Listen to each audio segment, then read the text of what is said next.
Bienvenue dans le billet d'Esprit d'Audace, le média digital dédié à la croissance des PME et des ETI. Tout comprendre en quelques minutes sur la stratégie et sur les tactiques d'exécution. Je suis Camille Broderick, directeur général de Momentup, premier accélérateur privé pour les PME et pour les ETI. Les dernières vacances ont peut-être été propices à une réflexion sur la transmission de votre entreprise. C'est peut-être le moment, mais vous ne savez pas forcément par quel bout le prendre. Ça tombe bien, on va tout vous expliquer.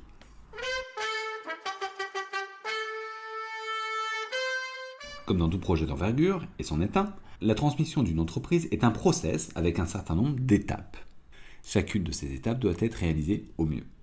Nous avons noté 7 étapes clés dans le cadre de la vente d'une entreprise. La première étape, la préparation. La préparation d'une entreprise à être vendue se fait en amont et peut même durer plusieurs années. Car plus on réfléchit tôt à ce sujet, et plus on met en place des actions tôt, notamment sur les sujets stratégiques ou alors fiscaux, mais pas que, plus les impacts pourront être significatifs. On ne parle pas d'habiller la mariée, mais bien d'organiser proprement votre fiscalité personnelle en tant que dirigeant, mais également tout faire pour que l'entreprise soit attractive. Ces éléments auront pour conséquence d'optimiser le montant que vous toucherez lorsque vous vendrez la société. Cette étape est souvent négligée et mal travaillée, mais les résultats sont très significatifs. On peut parfois doubler le cash-out des dirigeants si on le fait correctement. Avec les équipes de Momentup et des partenaires avocats, fiscalistes, experts comptables, évaluateurs, on a travaillé sur une méthode permettant de le faire en regardant 4 axes, ce qui a un impact sur le multiple, tout ce qui peut se faire au niveau de la gestion pour optimiser la rentabilité et la trésorerie d'une entreprise, tout ce qui peut fragiliser le dirigeant au moment des négociations, et enfin tout le reste, les équipes, la fiscalité personnelle, etc. On fera un podcast dans quelques semaines sur ce sujet, donc restez connectés.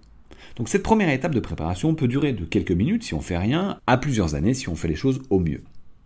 Passons à présent à la deuxième étape. La deuxième étape, c'est la réflexion.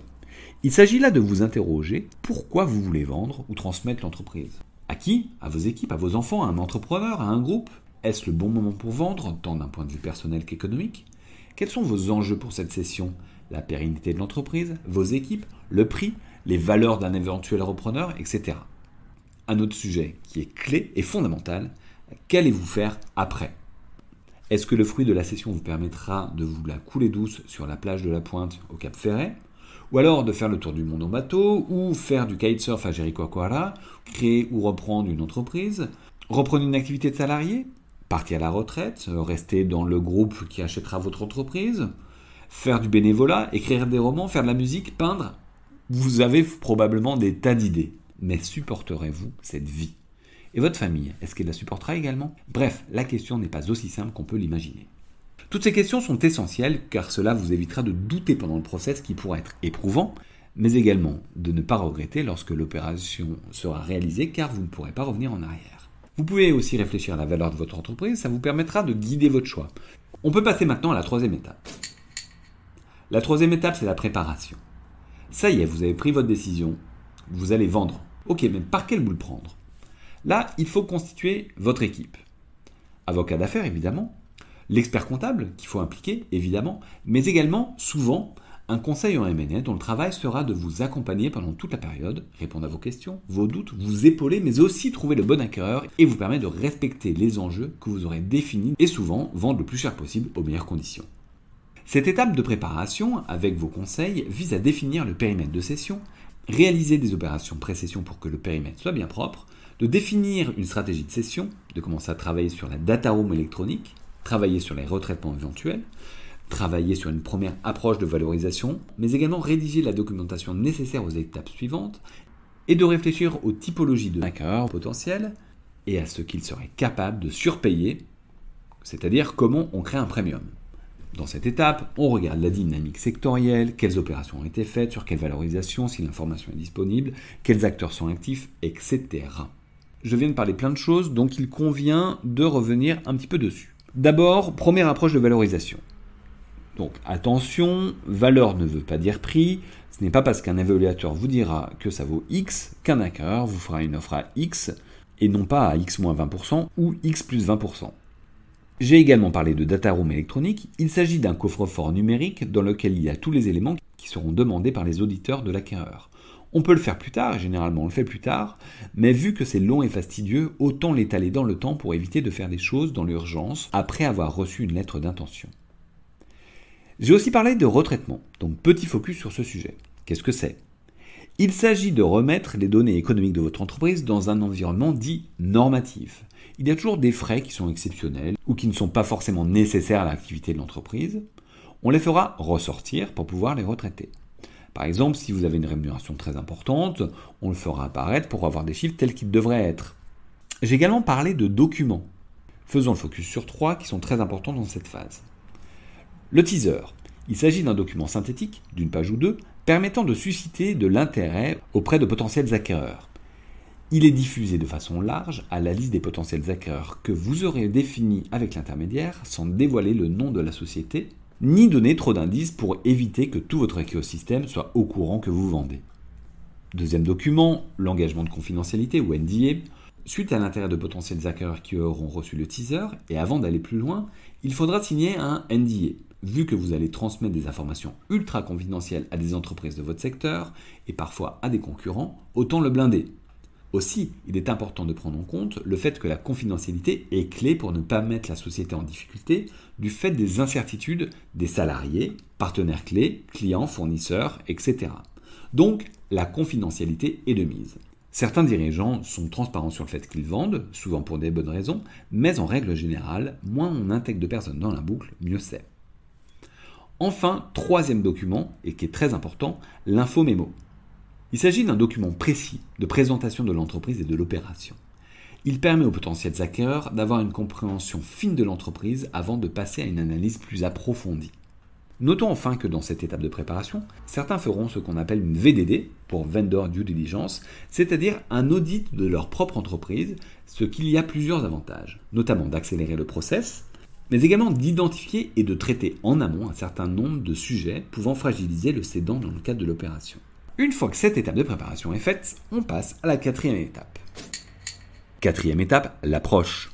Dans cette étape, on définit le type d'acquéreur, on dresse une liste de potentiels acquéreurs et on les contacte. Un des nombreux avantages d'être accompagné est de pouvoir les contacter de façon anonyme. L'intermédiaire envoie largement le teaser anonyme. S'il y a un intérêt et que vous êtes OK pour transmettre plus d'infos à tel ou tel candidat, ce dernier signe le NDA et on transmet l'info-mémo. Il y aura dans cette phase des premiers échanges et demandes d'informations complémentaires. Une fois qu'elle est réalisée, on passe à la cinquième étape. Cinquième étape, les négociations. À ce stade, il y a quelques acteurs intéressés et l'objectif de cette étape est d'obtenir les offres les plus intéressantes d'un point de vue prix, garantie, conditions pour vous, l'entreprise et les salariés. Cela dépend souvent de où vous voulez mettre le curseur. Cette période se clôture par la signature d'une lettre d'intention et l'entrée en exclusivité avec un acquéreur potentiel, c'est-à-dire celui qui est le plus intéressant en fonction des enjeux que vous avez notés. Parfois, il peut ne pas y avoir d'exclusivité, mais c'est toujours plus simple lorsqu'il y a exclusivité avec un acquéreur, car après, on déroule le process. La lettre d'intention, ou LOI, est un document engageant, sous conditions suspensives, produit par l'éventuel acquéreur, précisant l'ensemble des détails de l'opération. Une fois qu'elle est signée, on passe à la sixième étape. Sixième étape, le closing. Cette étape, qui se conclut par la cession de l'entreprise, est souvent la plus éprouvante. Les dirigeants sont ultra sollicités. Ils sont sollicités par des tas d'acteurs, qui vont mettre la pression sur le calendrier, poser des tas de questions, etc. D'un côté, on aura les auditeurs qui vont poser des tas de questions aux dirigeants, demander des documents et challenger un certain nombre de sujets. C'est pour ça que je vous ai dit plus tôt de commencer dès que possible à remplir la data room, car autant évacuer ce sujet au plus vite. Ensuite, l'acquéreur potentiel, car il voudra souvent commencer à travailler vite avec vous sur le après, car plus on commence à travailler tôt sur l'intégration d'une cible, plus on crée vite de la valeur. Aussi, il y aura les différents conseils qu'il faudra intégrer, qui vous solliciteront. Il faudra rédiger les documents liés au closing, protocole, garantie d'actifs passifs, etc.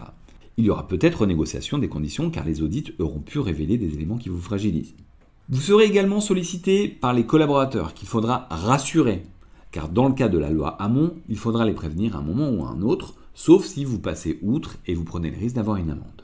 Dans cette période, il faudra aussi bichonner votre assistant ou votre assistante, car cette personne sera tout au long du process en souffrance, car elle devra énormément travailler, souvent sans pouvoir en parler à quiconque. il y a une autre personne dont il faudra prendre soin, c'est vous. La période est éprouvante et il est important que vous preniez soin de vous également, ce qui n'est pas simple. Dans cette étape de closing, il y a 2 documents clés. Le protocole de cession, ou SPA, qui est un document juridique qui matérialise l'ensemble des accords entre le cédant et le repreneur. Il est rédigé par les avocats. L'autre document clé est la garantie d'actifs et de passifs, ou GAP, qui est un document garantissant l'acquéreur contre toute diminution de l'actif ou augmentation du passif ayant une origine antérieure à la cession, qui peut être fiscale, sociale, commerciale, contractuelle, etc. Cette GAP aura souvent un plafond entre 10 et 20% du montant de la transaction, mais ça pourra varier, notamment si les audits ont révélé des risques particuliers auxquels on mettra une garantie particulière. Cette GAP a généralement une durée de 2 à 3 ans. Lié à cette GAP, l'acquéreur souhaitera garantir cette garantie. Donc il demandera souvent une garantie bancaire à première demande qui permettra à l'acquéreur de tirer dessus s'il y a un sujet lié à cette garantie d'actifs passifs. À titre d'exemple, s'il y a un litige prud'homal qui date d'avant l'opération et que la société est condamnée à payer 20 000 euros, ce sera au cédant de rembourser à la société ces 20 000 euros et on tirera sur la GAP. Donc dans cette phase, on a 3 étapes clés. D'abord la finalisation qui comprend les audits et la signature du juridique qui aboutit sur le signing, c'est-à-dire qu'on signe le SPA qui fiche toutes les opérations et permet de lever les dernières conditions suspensives, notamment financement par l'acquéreur auprès d'une banque, le cas échéant, ou alors transformation de la SARL si c'est une SARL en SAS, le cas échéant pour des raisons fiscales, etc. Enfin, on a le closing. Donc le closing, c'est le jour J, le jour où l'acquéreur paye le prix et obtient les titres de la société. Il arrive parfois que le closing et le sign-in se fassent le même jour, notamment s'il n'a pas de conditions suspensives. Une fois que c'est fait, c'est presque terminé, il y a la 7e étape. La 7e étape, la période d'accompagnement. Cette période d'accompagnement dure plus ou moins longtemps, de quelques mois à plusieurs années. C'est souvent négocié bien plus tôt dans le process et se discute entre l'acquéreur et le cédant. Elle peut être payée ou non si elle est courte. C'est la période où le cédant accompagne le repreneur pour une bonne intégration.